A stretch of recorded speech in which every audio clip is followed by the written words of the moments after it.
Olá a todos, olá a todas. É com muita alegria que iniciamos mais uma etapa dos estudos de gêneros textuais, né? E o objeto, né, que vamos analisar, sobre o qual vamos nos dedicar agora, é o poema em sua segunda parte. Então vamos lá. Inicialmente eu queria falar um pouco, né, sobre os objetivos de aprendizagem, para rememorar, né? Vamos tentar lembrar aqui quais são os objetivos de aprendizagem. Amplia, por favor, aí o primeiro é reconhecer o gênero textual poema, né? Depois distinguir conceitualmente o que é poesia e o que é poema. Isso fizemos no encontro anterior. Terceiro, estimular o hábito da leitura do gênero poema por fruição, significa por prazer, né? E temos aí habilidades da readequação, né, curricular da nossa rede, né, de ensino. Então, a primeira, identificar elementos que caracterizam o discurso poético, né, quanto à forma e conteúdo, ou seja, os versos, as estrofes, as rimas, o ritmo. Aí a gente já parte um pouco para as figuras de linguagem, as aliterações, as assonâncias, figuras de linguagem, né? Que é algo que a gente vai ver mais à frente.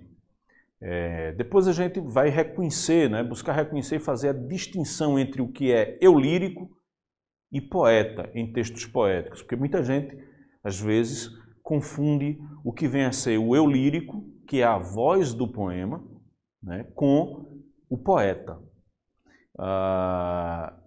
Também temos a identificação e a análise, né, de imagens poéticas que contribuem para a construção de variados textos e a construção de variados sentidos no texto e também perceber a sonoridade de rimas, aliterações e outros recursos gráficos, linguísticos, estilísticos utilizados em poemas. Ok? Então vamos lá. Inicialmente, vamos também aqui conceituar, né, esse gênero.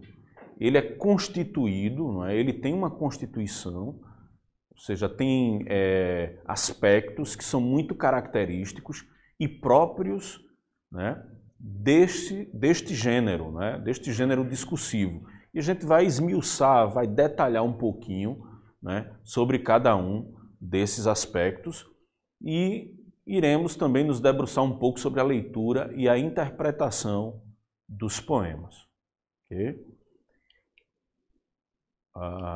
Então, olha só, eu tenho aqui o poema Há Tantos Diálogos, que é um poema do Carlos Drummond de Andrade. E Drummond, poeta mineiro, né, nascido na cidade de Itabira, uma cidade notabilizada, né, pelo minério de ferro, ele diz assim, na verdade o eu lírico, diferentemente do Carlos Drummond, não é? Ele diz, diálogo com o ser amado, o semelhante, o diferente, o indiferente, o oposto, o adversário, o surdo-mudo, o possesso, o irracional, o vegetal, o mineral, o inanimado. Diálogo consigo mesmo, com a noite, os astros, os mortos, as ideias, o sonho, o passado, o mais que futuro.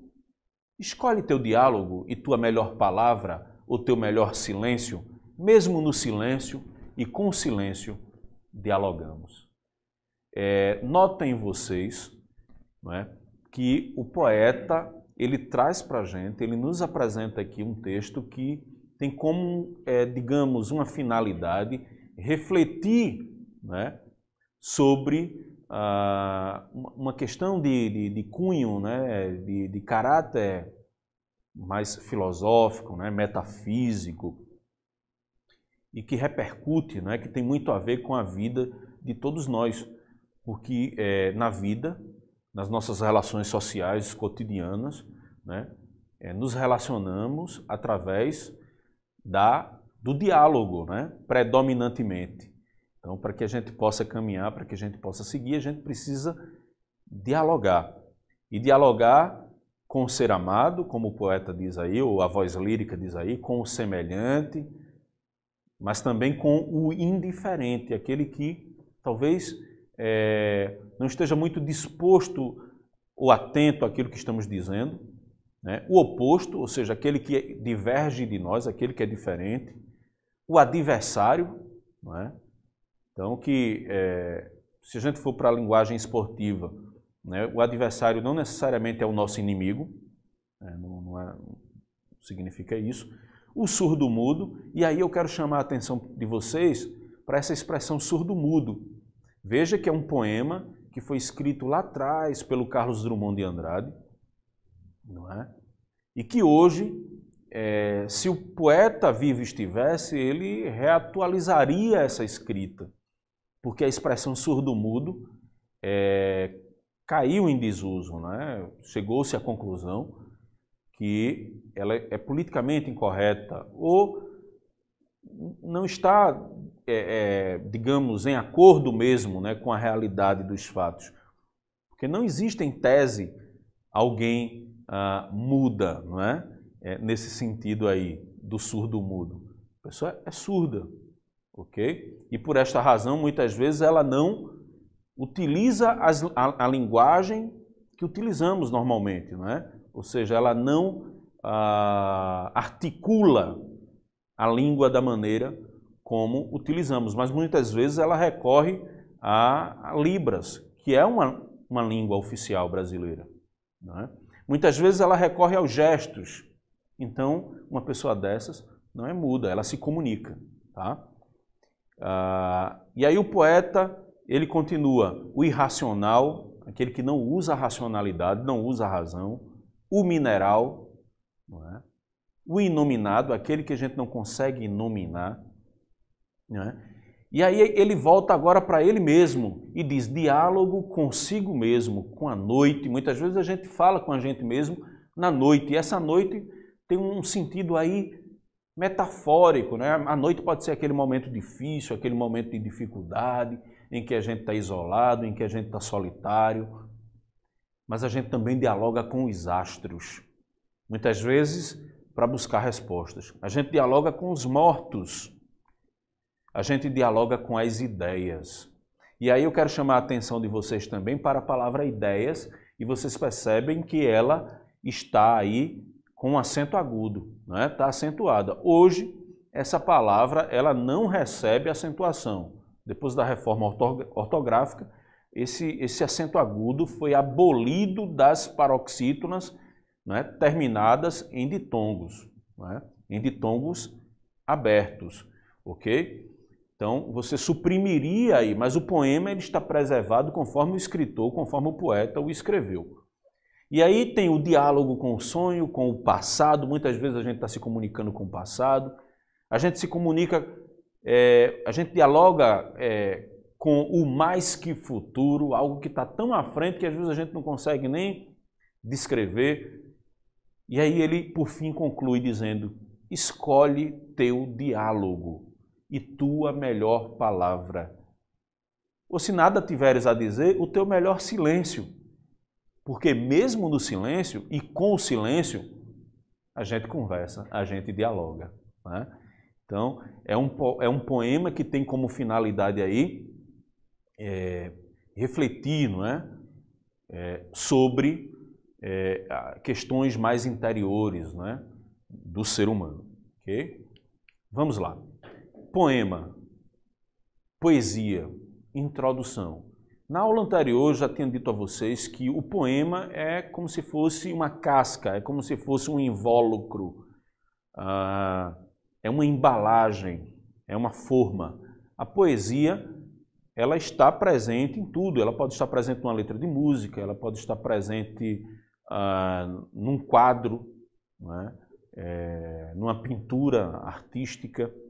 Às vezes a poesia ela está presente nas coisas mais triviais, as coisas mais simples, não é?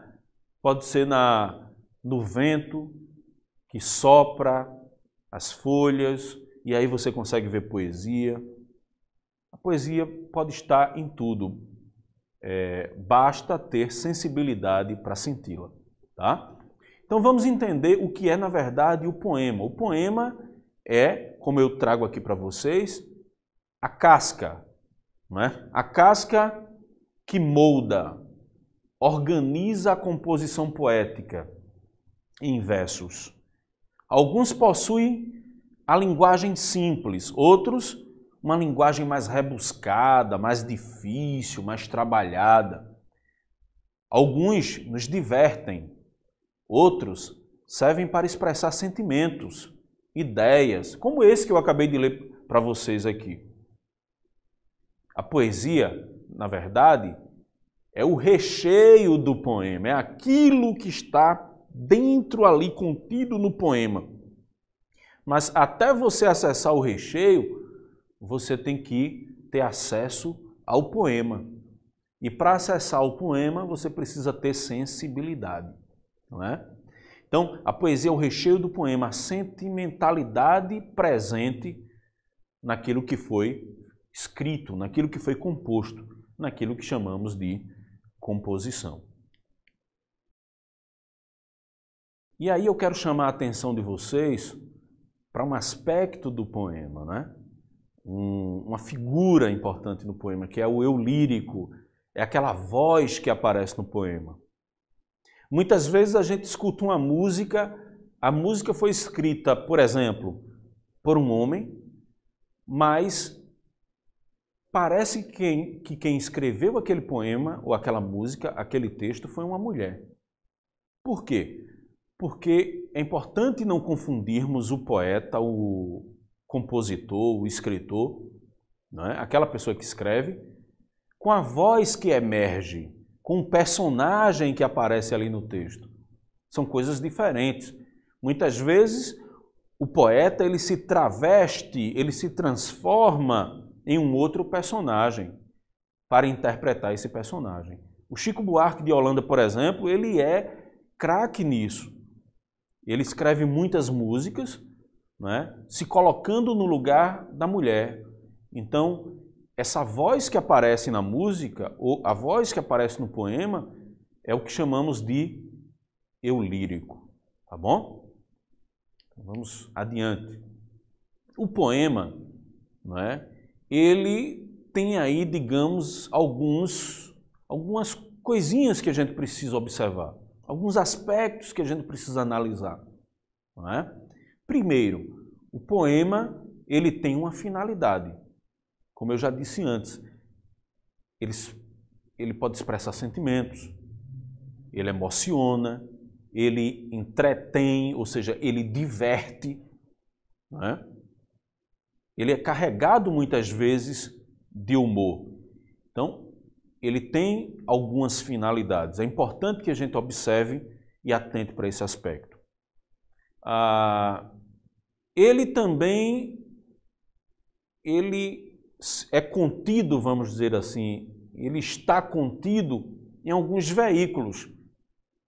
Os veículos que o transportam até nós, leitores, né? Pode ser livros, jornais, revistas, sites especializados. Então, assim, ele pode estar aqui no meu smartphone agora, não é? Eu pesquiso e leio o poema. E ele está em diversos veículos. Ele está contido, não é, na verdade, em diversas plataformas. De repente, o poema ele pode estar até num para-choque de caminhão.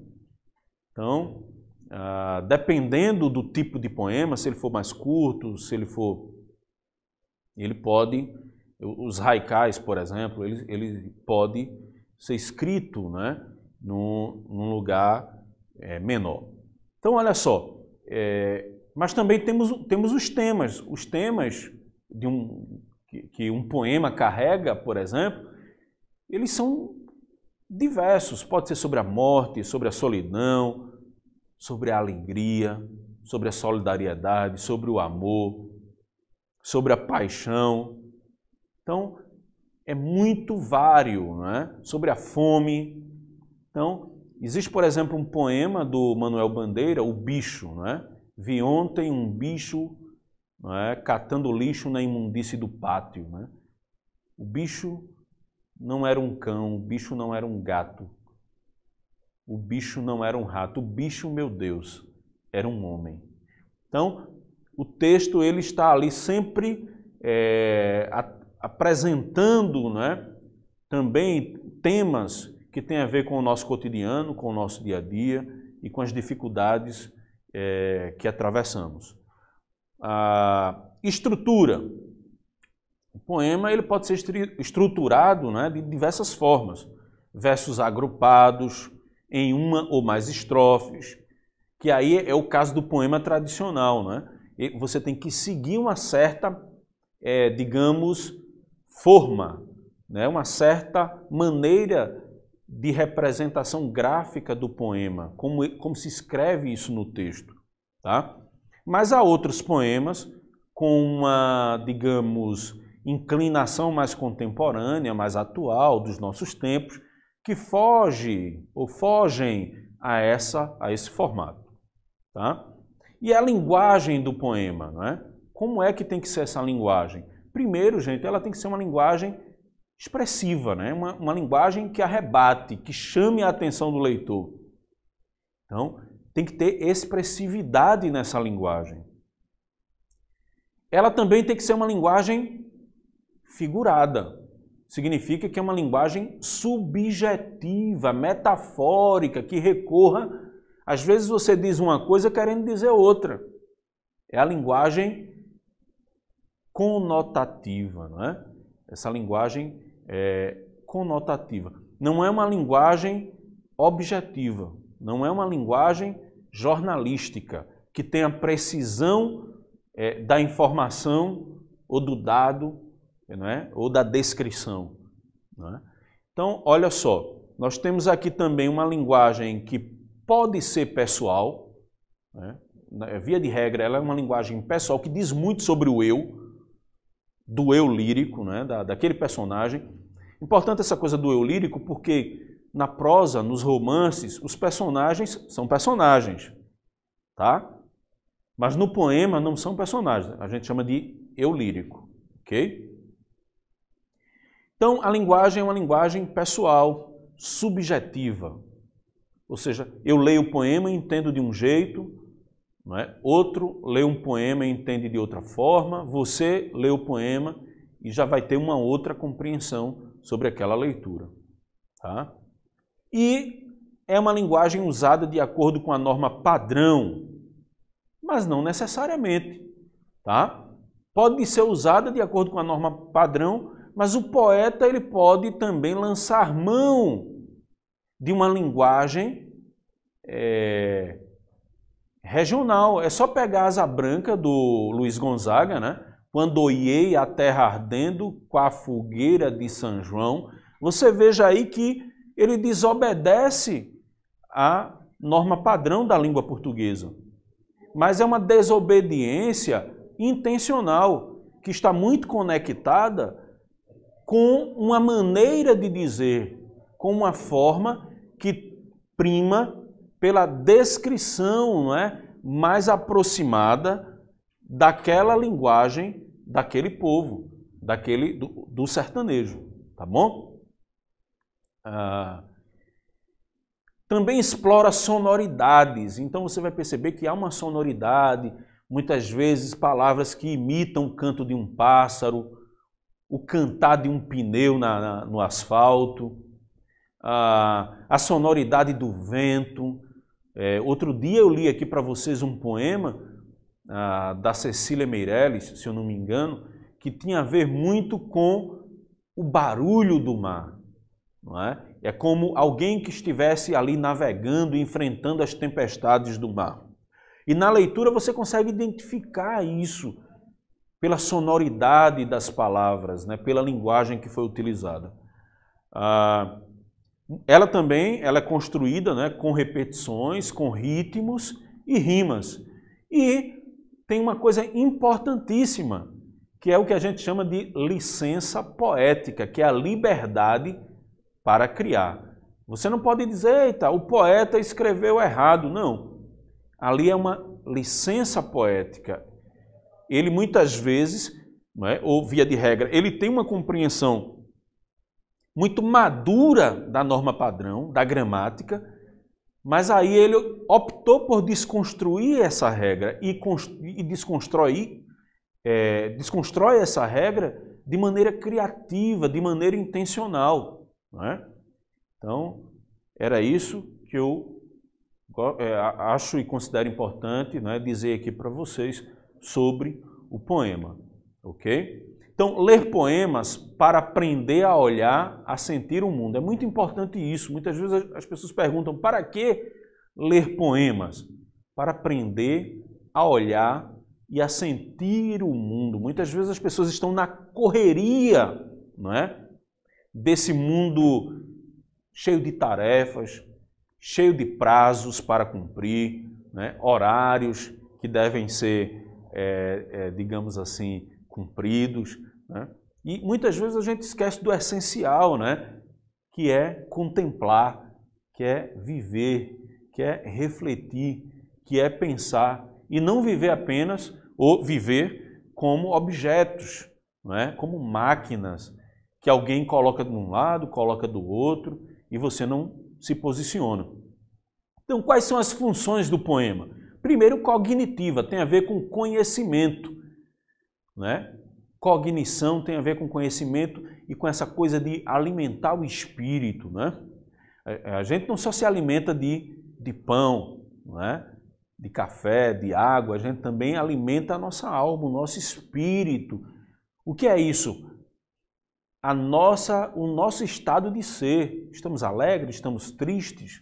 Então, também tem uma função social, política, ideológica, que é retratar de modo implícito os dramas sociais. Responde ao mundo aspectos da existência humana com suas contradições e ambiguidades, né? Ou seja, o que seria ambiguidades aí? São as nossas incoerências, né? O mundo é um mundo cheio de ambiguidades. Uma hora eu quero aquilo, na outra hora eu já quero isso. Então, nós somos isso mesmo, somos essa coisa dinâmica, né? Qual é a outra função importante do poema? Ele tem uma função catártica, que é de mexer com o nosso interior, de nos atravessar de maneira que quando a gente termina de ler aquele texto, a gente não é mais aquela mesma pessoa que éramos antes. Não é? E lúdica, que tem a ver com os jogos, com a brincadeira, com a alegria. Brinca com as palavras, com os aspectos sonoros, visuais e semânticos. Não é? Semânticos, ou seja, de sentidos, de significados. E estéticos, né? É literatura, então é estético, é obra de arte, é uma recriação da realidade, ok? Então, era isso que tínhamos a dizer sobre essa questão do porquê ler poemas, não é? Temos ainda aqui porquê ler e estudar poema, né? Então, eu sintetizei aqui e coloquei, porque mexe com os nossos 5 sentidos, despertando prazer e interesse pela leitura, em qualquer fase ou faixa etária. Então, o poema é aquela dose, né, que você pode prescrever para uma criança, mas você pode prescrever também para um adulto, para um idoso, e ele vai sim ter a sua função ali, né, social, né, lúdica, de atravessar o leitor. Então, é isso, né, que eu tenho a dizer. Até o próximo encontro, até a próxima conversa sobre poema ainda. E muito obrigado. Se cuidem, não é, e se protejam.